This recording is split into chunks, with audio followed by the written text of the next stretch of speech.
Hi, everybody.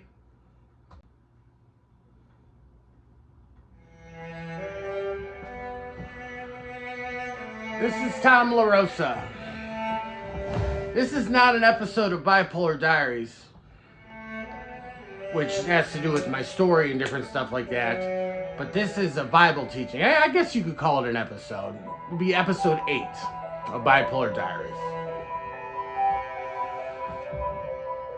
So I'm going to tell you basically Bible 101. Okay? Let's just listen to the song a minute. This is O Come Emmanuel. And since we're nearing the Christmas season, I absolutely love Christmas music. And this song was written by a monk back in the medieval times.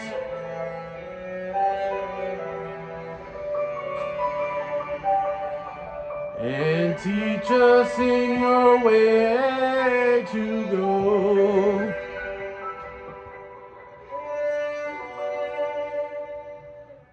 It's a great song. So this is going to be a Bible teaching, and I'm going to give you my understanding and an intro to the Bible. Now, if you don't know, I read a news article not long ago that said that the sales of Bibles have been way up. Way up. People are buying Bibles. And Elon Musk is a professing Christian now. I saw an interview with him, and he was asked if he believed that Jesus Christ was the Lord and Savior, and Elon Musk said yes, he did. So this is huge because Elon Musk never wasn't a Christian for the longest time. He believed not necessarily in the Christian religion and in the Bible, but he believed in the God of Spinoza, which is like a God of limitless possibilities and not necessarily in the Christian religion and in the Bible. But Elon Musk is a professing Christian now. The wealthiest man in the world. And my ministry, Tom LaRosa Ministries, focuses on proving the existence of God, proving the validity of the Bible, exposing evil in the world, the Illuminati, the satanic cults, Mystery Babylon, which is written about in the Bible. And we're literally, I mean, if you watch the news, if you're not living under a fucking rock, you notice everything that's going on. We are living in the book of Revelations. Now, in one of my videos, I told you guys how I ran into a homeless girl on the street, and she like ordered me to attack this guy who had tattoos all over his face. If you're in the Midwest, in Ohio, in Cleveland, we're very sheltered. We live in the Midwest and we're sheltered. But in big cities like these sanctuary cities that the Democrats let illegal immigrants, illegal aliens in, criminals, you have people being murdered, raped, attacked, and the mainstream news is not covering this stuff. And this girl, she told me to beat up this guy. The guy had tattoos all over his face. And you're seeing prisoners who are rapists, murderers, pedophiles that the Biden administration let into this country through the southern border. And it's like a fucking invasion of the United States, okay? It's just crazy. But I'm going to give you an intro to the Bible. And if you're a new Christian and you've never been exposed to the Bible before, let me just give you a background. The book of Genesis, Exodus, Leviticus, Numbers, and Deuteronomy were written by Moses almost 1,500 years before Christ. So 3,500 years ago. That's a long time ago. We're talking about ancient history here. Now, the book of Job, I'll just run through the books that I know of and give you a brief history of each book from what I know. I've been a Bible believing Christian since I was around 24 or 25 years old. I had a spiritual experience and I believe I heard what was the voice of God. I've heard God's voice twice. I used to practice witchcraft before I became a Christian, and I did spells and chants. I never got into it too much, into like Satanism or black magic or anything like that. Like you can look up preachers. I'll give you a list of preachers to look up if you really want to get into some deep Bible study.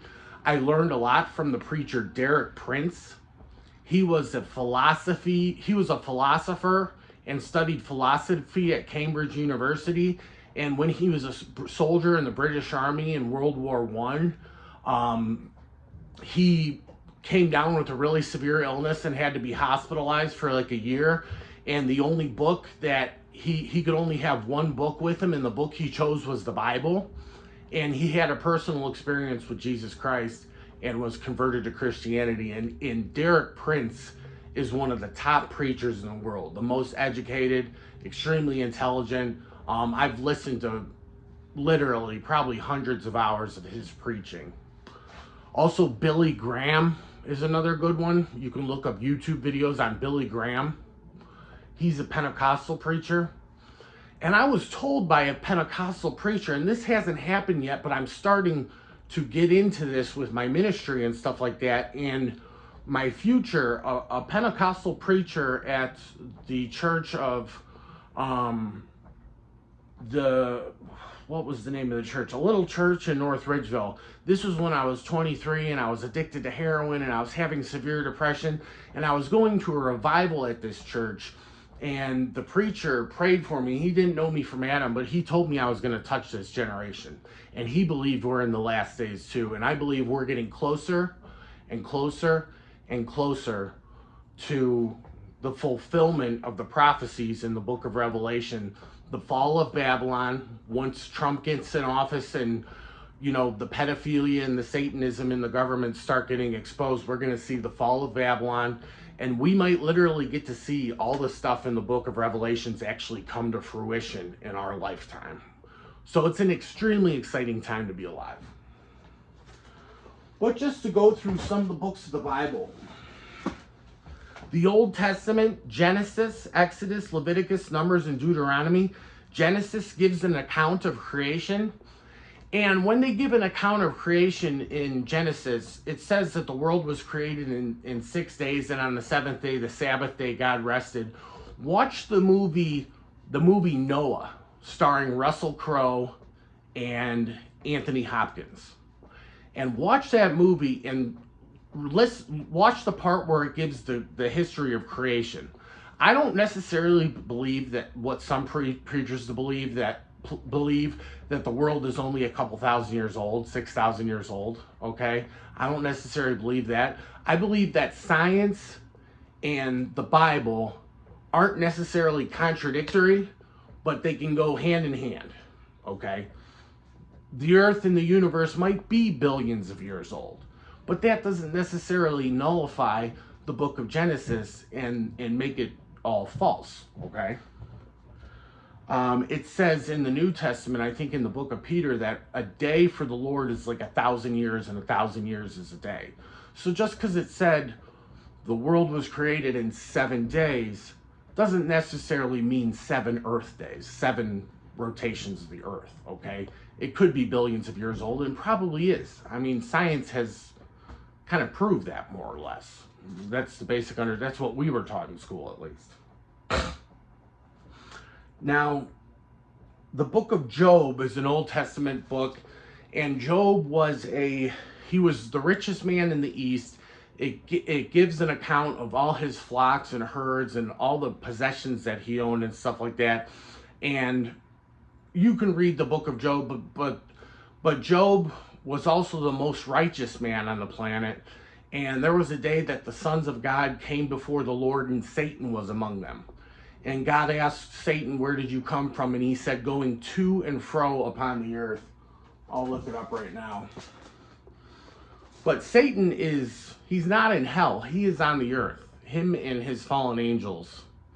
And when these when these elites do their satanic rituals, they're blaspheming the Holy Spirit, and they are blaspheming God and Christ, and they're opening the door to literal demonic possession.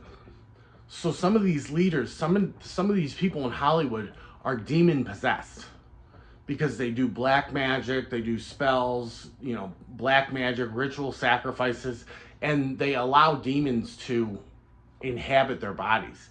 And these people, it says in the New Testament, Paul said that we do not wrestle against flesh and blood, but against principalities and powers in the unseen world. And the Illuminati conspiracy has been going on for hundreds, even thousands of years. I'll post links to some of the books I'm reading about the Brotherhood of the Snake, the Brotherhood of the Dragon. These demons are millions of years old, and they're very intelligent. And there might be a link between demons, fallen angels, UFOs, and aliens. People have linked the two, and they might be one and the same. So Job was written by an unknown author. If you read the book of Job, it's considered one of the greatest literary works of all time, even by people that aren't Christians or don't believe in the Bible, just the way it was written. The book of Psalms is like a book of poetry dedicated to God. It was written by multiple authors, but many of the stories were written by King David, who is an anointed king, an anointed servant of the Lord. A lot of people remember David by the story of him slaying Goliath, the giant Goliath. And there are some beautiful psalms, and they're almost like spells. They're like prayer spells. Psalm 91, if you're looking for protection, you pray Psalm 91. He who dwells in the secret place of the Most High shall abide under the shadow of the Almighty. I will say of the Lord, He is my refuge and my fortress, my God in whom I will trust. The Psalms are almost like prayer spells, I guess, and they're beautifully written prayers. So these are prayers you can pray every morning, asking God for protection, for guidance, for insight, for wisdom, for strength. And it says in the book of Proverbs, which were written by King Solomon, and King Solomon was like the Elon Musk of his day, like back in ancient Israel. But he was even more so. He was one of the wisest men to ever live. When he was a teenager and was getting ready to assume the throne and assume kingship of Israel, God came to him in a dream and he said, you can ask for anything you want. You can ask for wealth, you can ask for power, you can ask for victory over your enemies, and Solomon asked for wisdom to be able to be wise to govern his people. And the Lord was pleased with his request, asking for wisdom, and he blessed Solomon with wisdom, with great wealth. The guy was probably in today's dollars the richest man who ever lived. And Solomon, legend has it that he had 700 wives and 300 concubines. And concubines are like women that hang out in the palace with the king and sleep with the king. And so this guy was very promiscuous. And it wasn't uncommon in the Old Testament for wealthy people and kings and wealthy, landowners that had the resources to have multiple wives. Some of these guys did have 2, 3, or 4 wives. Solomon had 700 wives because he was a king. So he had a harem full of women that he would sleep with. And you didn't have to be a king to have that. Some of these people did have 2 wives, 3 wives. Today in the United States, obviously, it's a lot of people only have 1, and that's fine, but in Saudi Arabia, even today, the law says they can have up to 4 wives. It just has to be a mutual agreement with everybody. So ancient history is very different than today, okay? And a lot of this stuff, you have to look at the context of when it was written. So what else do we got? The book of Ecclesiastes was written by King Solomon when he was in his old age. And Ecclesiastes is a very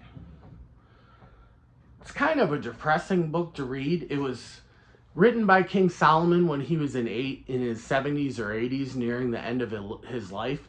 And King Solomon tried everything. He had all the wealth, all the power, all the women, all the pleasure that you could possibly imagine, all the wisdom that you could possibly imagine.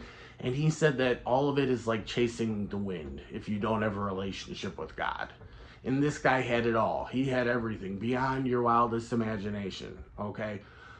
The wealth, you know, in today's dollars, being a multi-billionaire, being wise, you know, having all these women and all this pleasure and everything. And in his old age, he was depressed. If you read the book of Ecclesiastes, it has kind of a very depressing tone to it.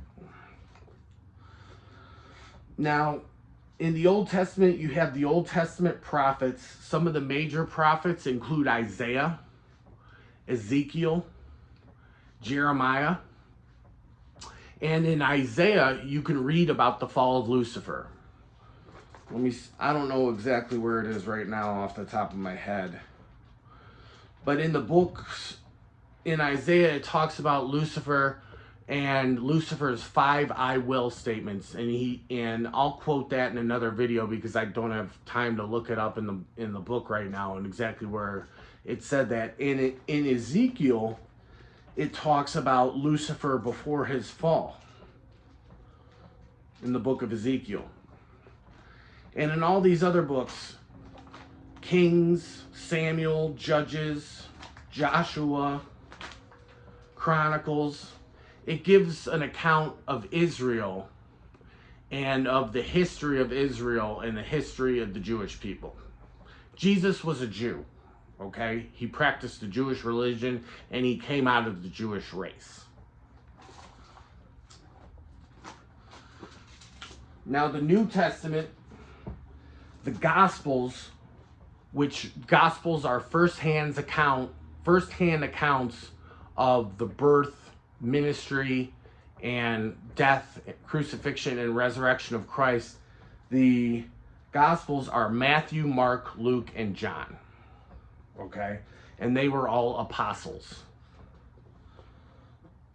Now, the books, Paul was called to be an apostle, and he wrote 13 of the books that are called epistles in the New Testament. Paul was called to be a servant of Jesus Christ and an apostle after the 12 disciples. Paul was actually a Pharisee, which is one of the Jewish lawgivers, and he was hunting down and killing Christians until he had a vision of an angel and he fell off his horse or his donkey or whatever he was riding, and he was blinded, and he was called to be a servant of the Lord. And many of the books that Paul wrote, he wrote while he was in prison, and these were letters to different churches in the Middle East. Okay, the book of Acts is the account of what the 12 disciples did after the death, resurrection, and ascension of Christ. Okay, Christ, he was crucified, he died, he rose on the 3rd day, and then he ascended into heaven. And the book of Acts is an account of what the disciples and the apostles did in the early days of the church. It's like an account of the early days of the church. And one of the things that they did, which is like a revolutionary idea in contrast to like free market capitalism, with the way we live today in the United States especially, is they pooled their money. They put all their money together and they split everything up so that no one would be lacking, so that no one would go without, food, or go without clothing, or go without shelter. They shared everything, and they divided it up amongst the believers so that everyone had enough of everything. Just imagine if we did that today. It'd be revolutionary. It would change the world. You wouldn't have people dying of starvation. You wouldn't have people living in poverty. You wouldn't have the homeless. You wouldn't have all this stuff. And that's how the early Christians lived. All right, then some of the other books are the book of James. The book of James is where they quote faith. It's where they got a lot of the stuff from the AA program. The AA program was started by the Oxford Group movement, And the Oxford group went off a lot off of the book of James in terms of faith without works is dead. You know, we need to show our faith by what we do and how we live. And, you know, do we help people in need? Are we kind and loving? And it doesn't mean accept everything and be loving to everything, because it says in the book of Psalms multiple times, God hates evil. God despises evil. And it also says that fear of God is the beginning of wisdom. Fear of God is the beginning of wisdom. We should fear God. He's our friend, he's our father, he's our creator, but we should also be in fear and awe and reverence of him, okay? And fear of God is the beginning of wisdom, because honestly, in today's day and age, there's not enough people afraid that if they live a sinful, terrible life, and if they go around screwing people over, and, you know, just living a terrible life, people aren't scared enough that they're going to go to hell and die and go to hell. And if more people had the fear of going to hell, then they would live a decent life. They would live a more moral, a more upright and righteous life, because God loves justice and he loves righteousness. All right, so we're going to wrap this up, but I just wanted to give you a brief overview of the Bible, what I know about it. I've been reading it and studying it since around 2013, so the last 14 years, and I don't go to church. I should, but I don't. And it's a good thing if you do go to church, but I get my knowledge from preachers on YouTube like Derek Prince, who was a Cambridge scholar. He was a fellow at Cambridge and an extremely intelligent and educated man. And he used to study philosophy and philosophers like John Locke and all these philosophers. He said that some of these philosophy books he read, he would read one of these philosophers, one of their sentences would be two pages long, a sentence. And he said the Bible is so simple and so concise and crystal clear that God can describe in like one crisp sentence what it takes human philosophers to do in like a whole page. So that's it. I just wanted to give you a brief overview of the Bible.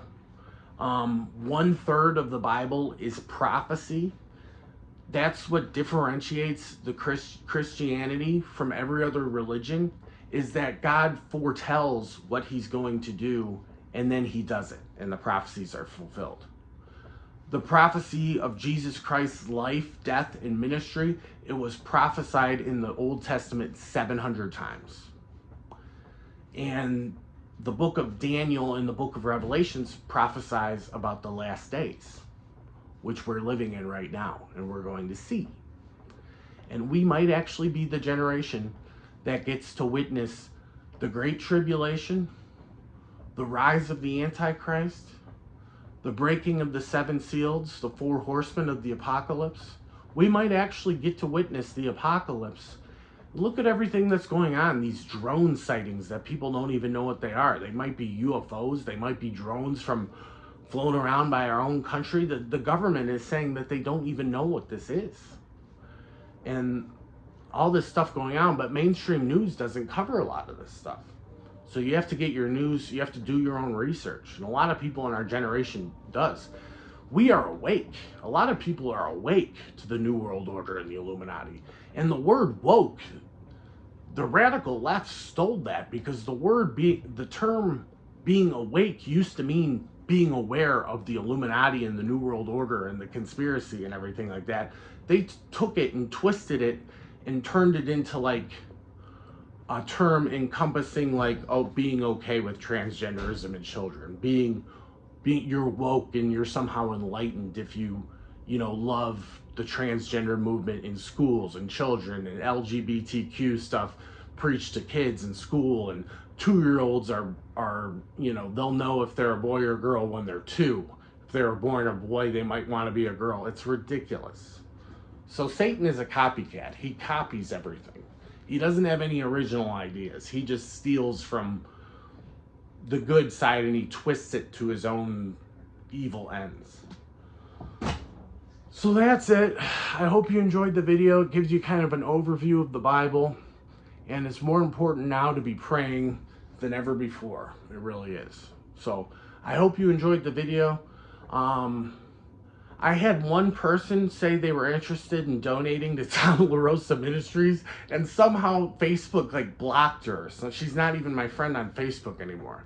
But if you are interested in donating, I am accepting donations.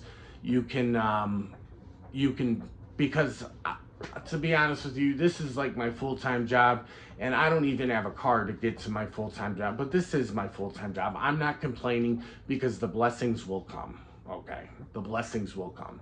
So if you don't want to donate, that's fine. I'm not begging, but you can cash out $Tom LaRosa 51, and you know, I appreciate anything you can give. But I hope you learned a little something in this video. If you don't have a Bible, go out and buy one. They have really good Bibles. This is a New King James Version. I also like the New Living Translation. And this is a MacArthur Study Bible. And it gives like cliff notes on all the chapters and background information and stuff like that. So you should spend some time in, and this has saved my life. And it's given me blessings beyond my wildest imagination. It really has. And giving back, giving to the poor. It says in Proverbs, if you give to the poor, you're giving to God. You're lending to God. And God will bless you, okay? And he has. He's blessed me tremendously. And it's only going to keep getting better, you know?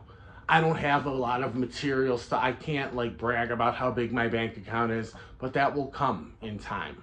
You know, things are manifesting itself, and it's slowly but surely. You'll be rewarded. It might not be immediately. It might be down the road, but God has kept me alive and sustained me and provided for all my needs.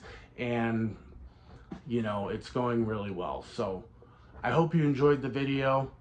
I hope you learned something. If you did, you know, please like and subscribe to my channel, and we'll see you next time. Thanks for watching.